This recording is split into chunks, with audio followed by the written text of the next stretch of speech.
Le monde du sport s'indigne, vous le savez, depuis la semaine dernière, contre une baisse supplémentaire dans son budget pour 2025, dans cette période de chasse aux économies.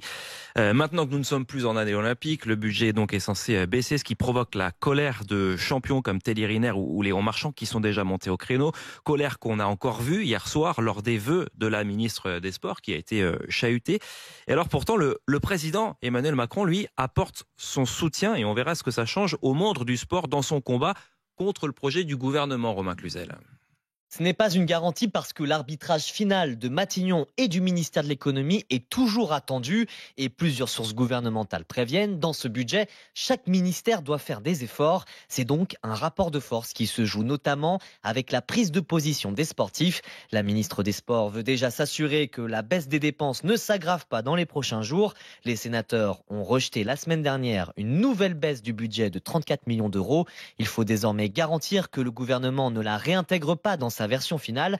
Et puis la ministre Marie Barsac espère alléger un peu la facture en utilisant la taxe sur les paris sportifs. L'idée ne serait pas d'augmenter cette taxe, mais de flécher un peu plus les bénéfices en direction de son ministère. Ce matin, dans la Story Sport, je vous parle de la fronde du mouvement sportif français contre la baisse annoncée de son budget. Ils sont 425 signataires et ont décidé de dire non aux nouvelles coupes drastiques à hauteur de 34 millions d'euros. Mardi, Teddy Riner et Florent Manodou en tête ont tiré la sonnette d'alarme une semaine après le dépôt d'un amendement déposé par le gouvernement Bayrou. Une chute de 909 millions d'euros à 607, soit près de 33%. Si cet amendement a pour l'heure été rejeté par le Sénat, le directeur général de la Fédération française de judo, Sébastien Nolesini, s'insurge. On passe de la grande cause nationale en 2024 au grand mépris national en 2025. Donc effectivement, c'est pas entendable et cette décision aurait des conséquences dramatiques. Toutes les associations, les clubs, les petites structures qui vivent déjà très chichement se retrouveraient impactées par cette baisse de 300 millions d'euros. L'exemple d'un cas concret avec l'escrimeur guadeloupéen Enzo Lefort. Mon club d'escrime dans lequel j'ai commencé, ça fait maintenant 4 ans qu'il n'y a plus d'eau courante. Donc, les jeunes de mon club pratiquent leur activité sportive dans des conditions insalubres. C'est du bricolage. 6 mois après les Jeux Olympiques, cette tendance tranche avec les discours politiques sur la place importante du sport dans notre société. Si le président de la République a tenu à soutenir la démarche des sportifs, insistant sur le devoir de tenir les engagements de l'État, Sophie Primas, la porte-parole du gouvernement, estime, elle, que le sport, comme tous les autres domaines, doit assumer sa part. Nous avons eu une séquence exceptionnelle en 2024 autour des Jeux Olympiques et Paralympiques avec des budgets qui avaient été augmentés pour le sport. Il est donc légitime que nous revenions à un étiage plus raisonnable. Hier, les vœux de nouvelle année du mouvement sportif se sont déroulés dans une ambiance pesante. Certains dirigeants ont même quitté l'amphithéâtre au moment de la prise de parole de la ministre des Sports. Dans une semaine, députés et sénateurs donneront leur verdict dans ce dossier. Bonjour Marie Barsac, vous êtes la ministre des Sports. Et vous êtes dans la tourmente, nouvelle ministre des Sports, très engagée sur votre domaine. Et vous vous retrouvez avec une baisse d'un tiers du budget du ministère des Sports, moins 33%. Une scène, hier soir, vous donniez vos vœux au monde du sport. Et la moitié des présidents de fédérations sportives de France ont ostensiblement quitté la salle, se sont levés et partis avant que vous ne puissiez prononcer votre propre discours. Comment vous l'avez vécu ?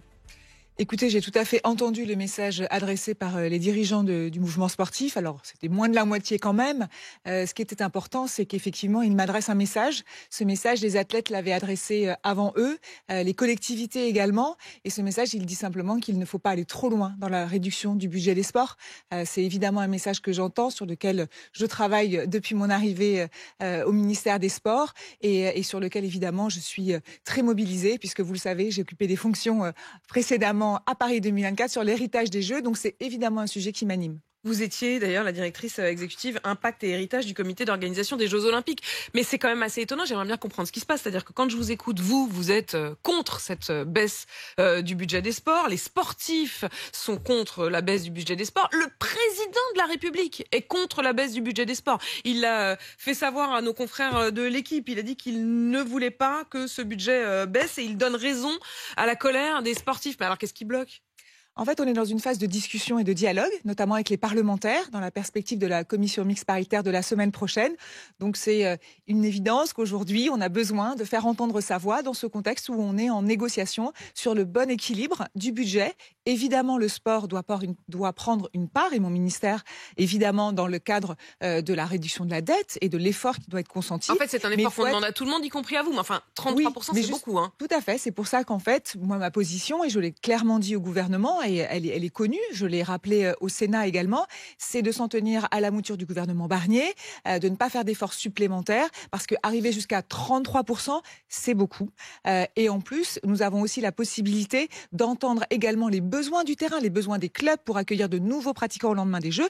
Et il y a un amendement qui a été voté par les sénateurs, un amendement porté par le sénateur Savin, un autre porté à l'Assemblée nationale par le député Dirks, qui viennent là aussi proposer d'abonder le budget des sports pour pouvoir répondre à ces besoins qui sont évidents aujourd'hui. Vous allez gagner la partie. Je ne sais pas, en tout cas, je suis mobilisée. Je suis aussi évidemment solidaire du gouvernement dans ma démarche. Ouais, c'est ça qui est compliqué, c'est quand on vous écoute, mais parce vous qu'on êtes est à la dans une fois phase de solidaire des négociation. sportifs et solidaire du gouvernement. C'est compliqué quand même. Oui, parce que la solidarité gouvernementale, c'est aussi de dire les choses et de mettre les problèmes sur la table. Oui, j'ai l'impression que pour le coup, vous avez une forme de liberté, une liberté de parole. C'est d'ailleurs ce dont vous faites usage ce matin. Ça vous gêne de le dire, mais moi je le constate. On est aussi avec Alexis Anquincan qui est avec nous. Bonjour Alexis. Alexis, bonjour. Vous êtes évidemment champion paralympique de triathlon. Teddy Riner, Léon Marchand, vous-même, vous avez signé cette tribune dans laquelle vous parlez d'un véritable sabotage du monde sportif. Vous avez entendu la ministre à l'instant. Qu'est-ce que vous lui dites ?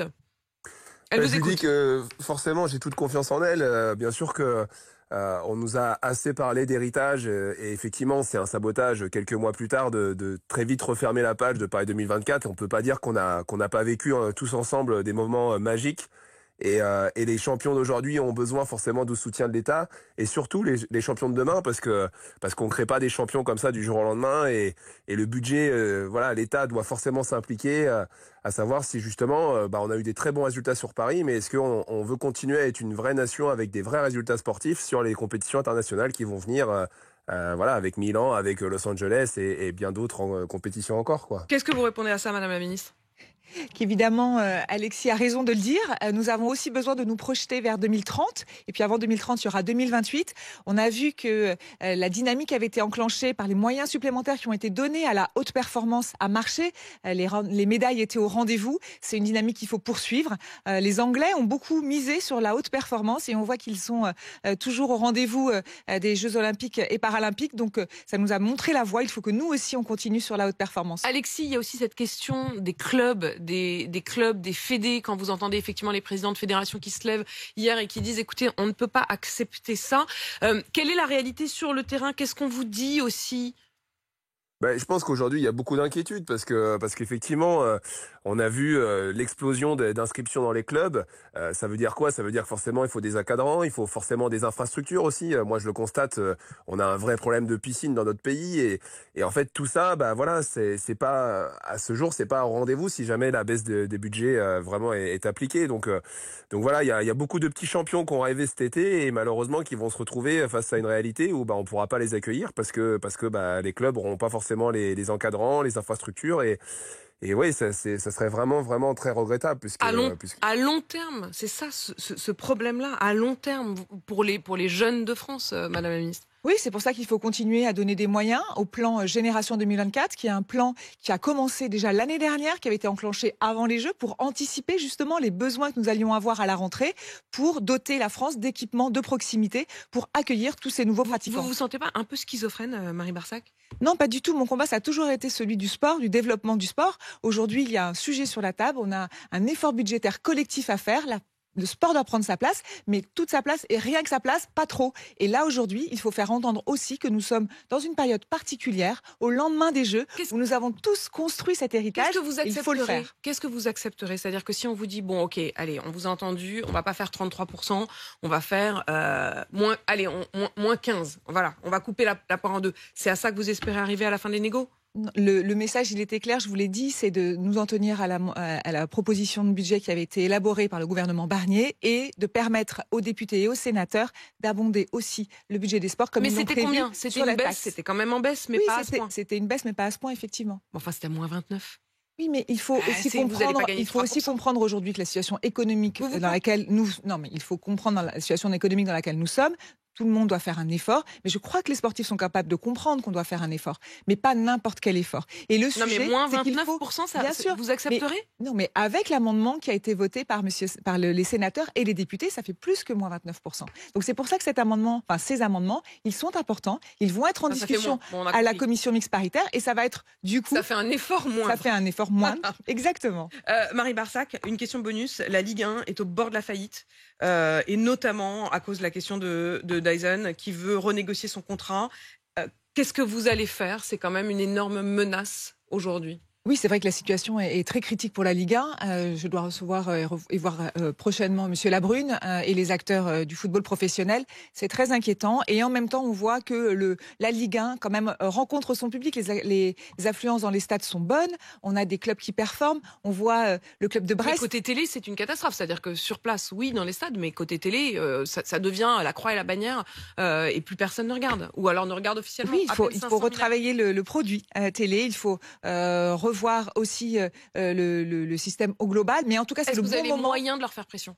C'est le bon moment de mettre les sujets sur la table. C'est comme pour le budget, il faut se mettre autour de la table, discuter, mettre les sujets sur le tapis et surtout ne rien cacher et prendre des décisions courageuses. Le rendez-vous est pris avec Monsieur Labrune? Il est en cours de calage. Il est en cours de calage. Je ne sais pas parce que pour tout vous dire, hier j'ai eu une folle journée, ça ne vous a pas échappé. Oui. Je n'ai pas regardé mon agenda hier. C'est juste. Merci Alexis Anquincan d'avoir effectivement de continuer à porter le drapeau en quelque sorte pour le sport de France. Merci d'avoir été avec nous, champion paralympique de triathlon. Et vous, Marie Barsac, merci d'avoir donc défendu votre budget. Même si honnêtement, je suis un peu étonnée par les chiffres. C'est-à-dire que vous avez l'air de dire on va pas arriver à 33, mais enfin si on arrive à 29. Un peu plus que maintenant, vous verrez. Bon.